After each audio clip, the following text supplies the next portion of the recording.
Time to get back to work on the big block MOPAR for Scanner Danner. At this point, I'm trying to get this block to the point of just having all of the machine work finished on it. We do have a set of Trick Flow heads that they sent out to us, and we're gonna talk a lot more about the heads and the valve train setup in a separate video with a special guest. But anyway, these are Trick Flow Powerport 240 heads for big block MOPAR. They're a really nice set of heads, but the only problem with using them on our engine is that they're engineered to be used on engine blocks that have a minimum bore size of 4,320. As you know, this is originally a 413 block that we're doing a custom build on, and we've brought it out to have a finished bore size of 4,255. So what that means is when the exhaust and the intake valves open, we actually end up pretty dang close to the cylinder wall. What we're gonna do today is actually go in and put some notches in the top of the block here so that we definitely have plenty of clearance there for our valves, maybe help them breathe a little bit better. So I went ahead and set up number one cylinder here with some checking springs on the exhaust and intake. We need to figure out where we need to locate these valve notches and how big they need to be. For a quick check here, I'm just gonna look at what these are gonna look like when we're at our max valve lift. With the camshaft we sourced for this, we're gonna be at about 590 thousandths valve lift on both the intake and exhaust valve. I've got a depth micrometer set up on the top side there that will allow me to open the valve to that value, just so that we can eyeball it here and see what it looks like. So we'll start with the intake here.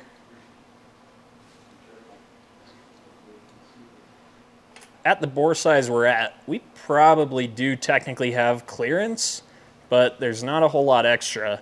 And we don't know, maybe down the road somebody might install a cam with a little bit higher lift on this. I'd say we still probably want to do a little more, especially on the intake side. Now let's check the exhaust. Again, kind of hard to see, but kind of in a similar spot. Again, realistically, we don't have contact at this valve lift, so it technically would probably be fine, but we're gonna go ahead and open it up, give it a little bit more clearance, and that way we know for sure. So here's my plan that may or may not work at all. Coated the cylinder with some Dicam on both sides where the exhaust and the intake valve are gonna contact the cylinder. And that's if you open them all the way. We don't have near that much lift, but we're trying to get an idea of our locations here, just as a sanity check for when we're placing our valve pockets. What I'm gonna do is open the valve all the way till it touches, point the scribe at the location where it touches, and try to drag the scribe along the cylinder as I close the valve, thus marking the location. Hopefully that worked. I did also have a shim in there, kind of was spacing it up to account for our head gasket. I mean, my scratches didn't do a whole lot, but you can see that point right above my fingernail there. That's where the intake valve was touching the cylinder. And again, that's farther open than what we have lift, but just to get an idea. Same thing on the exhaust side. My scratches didn't work too well, but you can see the point where the valve did touch the cylinder. From the point where the valve actually rubbed, we should have a 15-degree angle up to where it would actually contact a little bit further up. Same thing on this side. From that little point there, kind of a 15-degree angle up, maybe puts it right about there where I've got my mark scribed. I've got a straight edge against the dowels on both sides of the head. Call that one 440, probably call that one 470. We're just gonna make these symmetrical. Let's actually call it 470 because the intake side is more important because obviously the valve is gonna hit over here before the exhaust valve does. This gasket shape essentially is a 4.350 bore, I mean just a circle, and then they have two notches cut out of it, kind of matches the shape of the chamber on the heads where they're kind of radiused for the valves themselves. So I got a hold of Cometic and had them send me a PDF essentially of this gasket and threw that up in CAD. I would say that point is kind of in line with the center line from the radius of those notches. This one maybe not as much, but the intake side for sure. And again, the intake side is closer. So that's gonna be what we're focusing on here. So I dropped the gasket photo in here that they had sent me and fit a 4.350 diameter circle to the bore itself. And then I fit circles to the notches here, and it ended up being about a 29375 notch. The other thing I can do is get a measurement from our center line to the dowel pin, which is supposed to be 480 thousandths, and that's a 1/4 inch dowel, so I went 125 thousandths over. So this line here is what we had our straight edge set against. And yes, I know this is overcomplicated. We had decided on that number of 470 thousandths over from our straight edge. This line is going to be the marks that we scribed at the top of the cylinders where the valve kind of contacts. Actually, you know what? We're going to bring it down and we'll bring it this way. Let's draw a circle on the same line from the center of this radius where that notch is cut out. We're going to go straight to the center of the bore. So I have the circle centered on that. I'm still going to do 2.9375 just to match the diameter of what the notch in the gasket is. And let's go ahead and put a circle for our actual bore diameter, 4.255. I'm going to make that a dotted line. This is where the valve hits right now.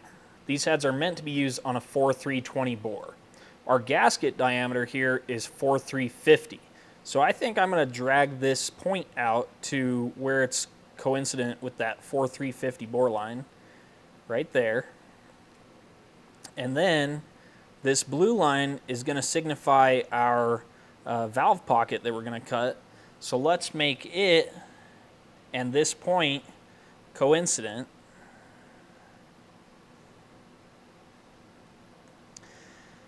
And I think that'll tell us where we want to put our notch. Changed our mind here.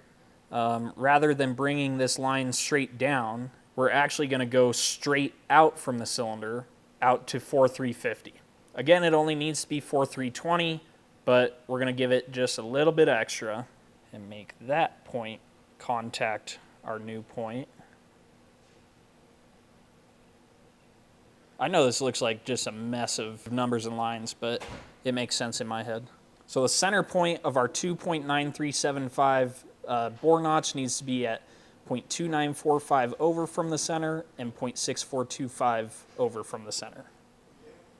Okay, the last thing I'm doing here before I get this mounted up on the boring machine to do this machine work, I just put the gasket on here and traced out the area that I can see as one last sanity check when we're about to do our cuts to make sure that we don't cut into the gasket area. So remember, this block was line honed, meaning it had the main caps cut, and the center line of the mains actually moves slightly when you do that. So taking the block on and off the machine and then having that done in between, we may not be perfect here, but we need to be within reason, hopefully. And that's at 0. Across to this side. So we're probably about 1,000th different. Side to side looks good there. So I'd say we're fixtured good. These notches are kind of a rough operation, so it doesn't need to be perfect. I ground a nice radius cutter here that I think is going to do a pretty nice job. Again, we're only cutting like 50 thousandths at the most here, and our piston, the top ring groove is a little over like 220 thousandths from the top of the cylinder right now. So when we cut this, we're going to go down, we decided 150 thousandths. Should be more than enough to get us the clearance that we need and stay above the ring travel so we're safe there. So I'm going to go ahead and set this cutter up. All right, right there, we're 2.9, 35, 6, 7, 37 and a half, 38. Locked down, it's a good spot. To figure out our locations for these, I actually just am using the bore center locations. The bores are 4.8 inches away from each other, and obviously all in the same center line with the exception of the one that we moved the cylinder on. So obviously we don't want to just center up on that cylinder and then offset our numbers, because what we're actually worried about is where the head and the valves are located relative to these notches, not where the notches are relative to the bore. On the rest of the cylinders, it should be fine, with the exception of the cylinder that we put a sleeve in. I don't want to use that as a starting point necessarily, primarily because there were just several cuts made there. There could be a little bit of error. What I'm actually going to do is I'm going to center up on this cylinder here, and we'll start there, and then we're going to move over to this cylinder, 4.8 inches. We'll move over to the next cylinder, 4.8 inches, and just go through our numbers of where these bore notches need to be. So we'll do the intake and exhaust on this cylinder, intake and exhaust on this cylinder, and so on. Centering finger in the bore. Indicator is running pretty true. That's about as true as you can ever get this indicator to run. And on the digital readout, our X and our Y are zeroed. So for the left pocket here, that's the exhaust, we need to go on the X to minus 0.6425. And that's going to get us our X dimension for our pocket. For our Y, we need the block to move that way, 0.2945. I'm going to lock it down. Just kind of doing some math on a sheet based on the bore spacing. Got our cutter in here, and we're getting ready to cut this pocket. Again, it's not going to cut all of that black. It's going to be within that black part. But we're at 0.6425 on the X, 0.2945 on the Y. We've got 35 thousandths feeler gauge in here right now, and just barely got tight. On our Z here, I'm going to set that to 35 thousandths. So now we should know where the bottom of the cutter is relative to the deck. So you can see there, it's barely going to cut. I think we decided like 50 thousandths. And again, we're going to go down until the digital readout reads minus 150. We might kind of eyeball it along the way, maybe stop at 50, 50 and then 100 and see. We might change that as we go, but I think we're ready to cut.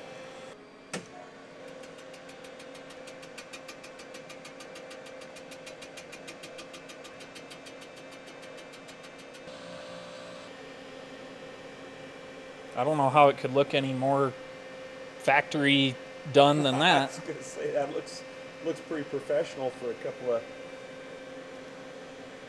whatever you want to call us. Well, I'm going to go down 50 thou more, and I think that'll be a good place to call it.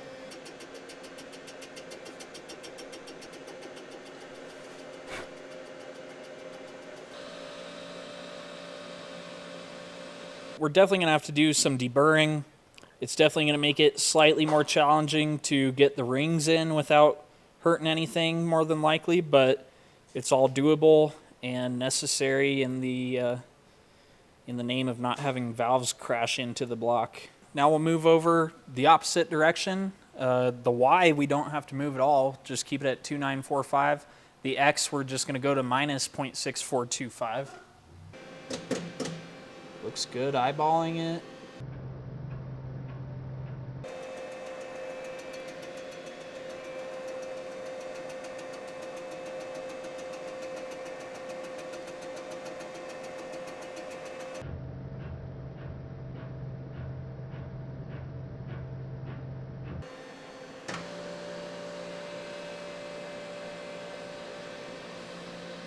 Okay, so we got these first two notches cut in this cylinder. It's the next day, but I haven't moved anything. The digital readout's still on the same point.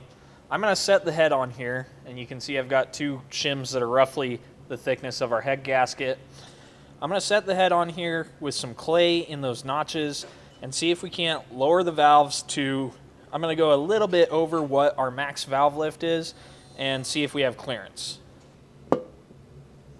So this depth micrometer is adjusted to 600 thousandths lift. We actually have 590 on this, but we'll give it a little bit of fudge. Okay, that seemed like it worked well.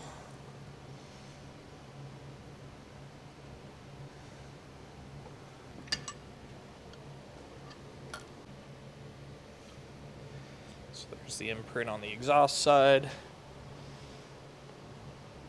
On the intake side.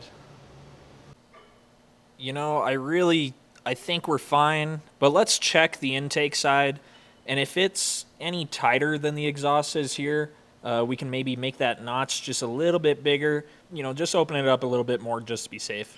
There on the intake, obviously that would be plenty of clearance right there. I think depth-wise we're fine, but radially we're fine. But since we know we have room now that we've been able to see it and, you know, lay a gasket out, compare to the valve and see, let's go ahead and kind of shift our numbers and go a little bit farther out. We'll keep the diameter of the notch the same, but we'll just shift it farther out from the center of the bore. Before we had the outer point of our notch taken to be in line with this blue circle. That was at a diameter of 4,350. We're going to bring it out so that that point where theoretically the valve is the tightest will be at 4,440. I have new numbers. Made a nice little spreadsheet here.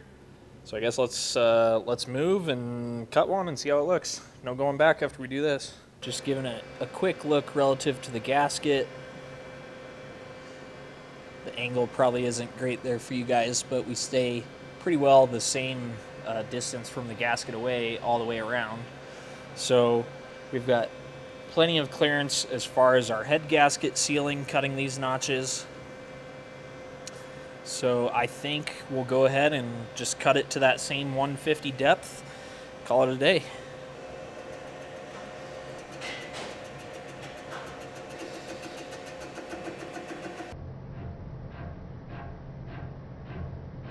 So there's the new notch relative to the old notch. So it is quite a bit bigger. Should leave us in a good spot. So let's move over and cut the next one. So I went to positive 0.6835, and we're still leaving our Y the same. We shouldn't touch the Y at all as we go across this side. We'll have to change it on the opposite deck to be minus Y, that value. But anywho, should be good. I've got the table locked down so we can cut this one. Okay, so same story here. I've got the depth micrometer in here so that we can press down our valve to the amount that would be our open, and I'm actually going 10 thousandths more than that, just for a little fudge factor.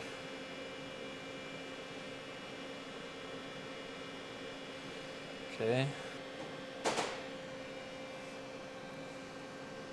So I'll be amazed if these do not have plenty of clearance, but we'll do a couple of pie cuts here and see how it looks. So that's to the cylinder wall. I think we have plenty there.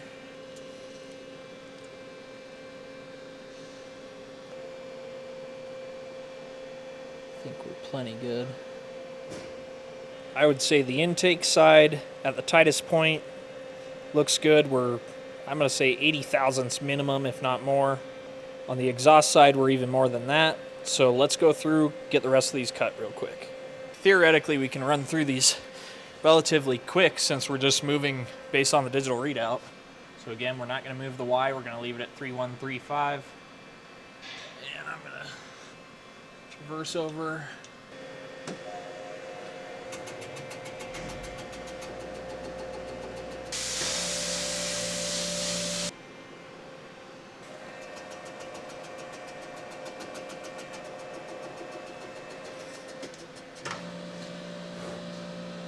This is the offset cylinder, so it's going to be kind of goofy.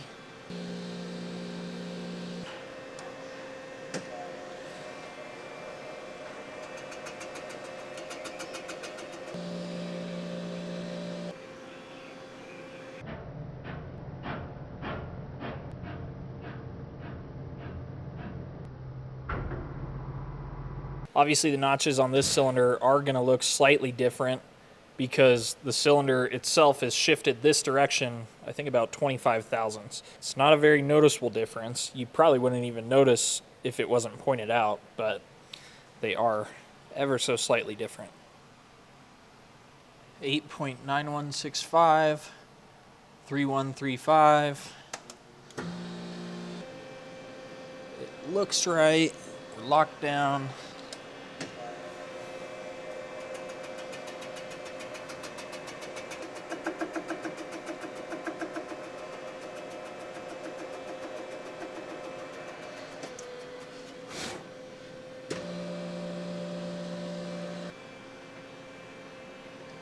10.2835.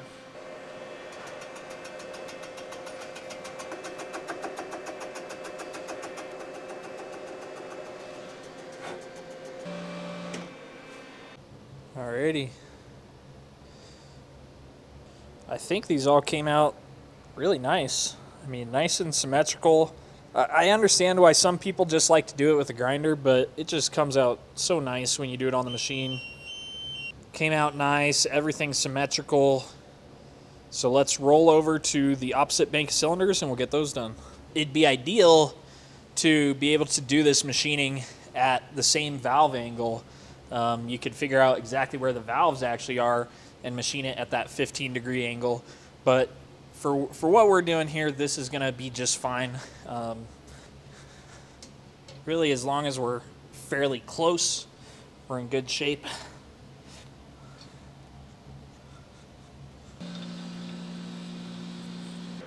Okay, we're real good side to side. Maybe about a thou again that way, so well within reason. Now the cool thing is, on this side, once I center up on, I'll probably do this cylinder here, I should be able to use all the same X positions to get our valve notches on this side, but instead of offsetting Y 0.3133, we're going to have to offset the Y by negative 0.3133 to bring it that direction instead of this direction. So let's get centered up. So I just got to work until that needle comes to run true. That's pretty dang good. And I know it's about right because our Y direction is the same, and it should be. It's at 0 right now. So you can see the needle running down there, running real true up there, and if I get this out of the way, our Y half a thou off. I'm just going to 0 that again. So now we have our 0 point for this bank of cylinders. On this one, we actually want to pull the block towards us to move the cutter outboard on the engine, and we're going to go to 3135. Okay. Alrighty. 683, or minus 0.683 and 5. Our depth is going to be the same on this side because our deck height is equal, so we should be able to just run down to that minus 150. So let's see if we can't knock these out real quick.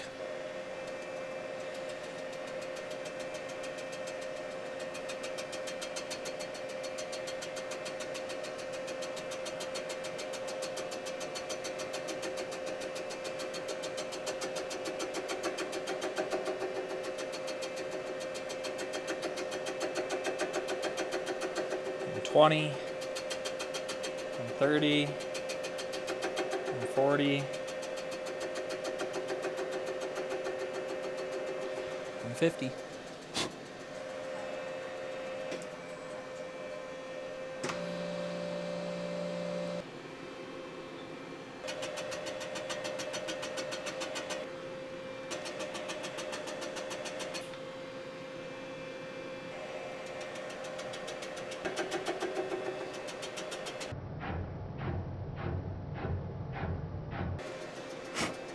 Two cylinders done, 2 to go. Well, 6 cylinders done technically.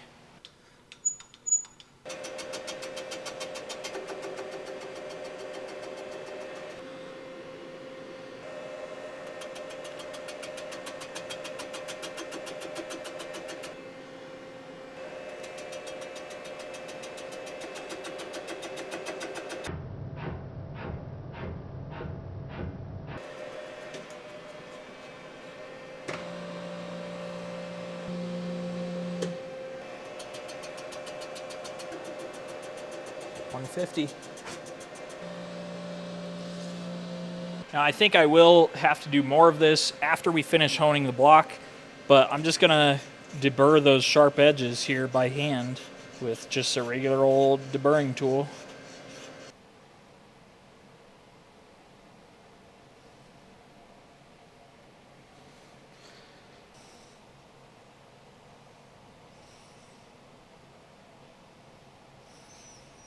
So with that, I think we've got all of our notches done.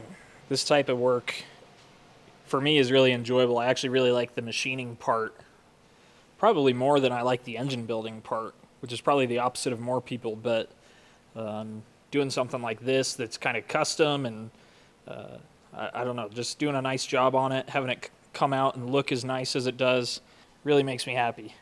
So the next step for this block, I think we need to get this thing in the cylinder hone and see if we can't get our cylinders finished, but that may be a topic for another video. So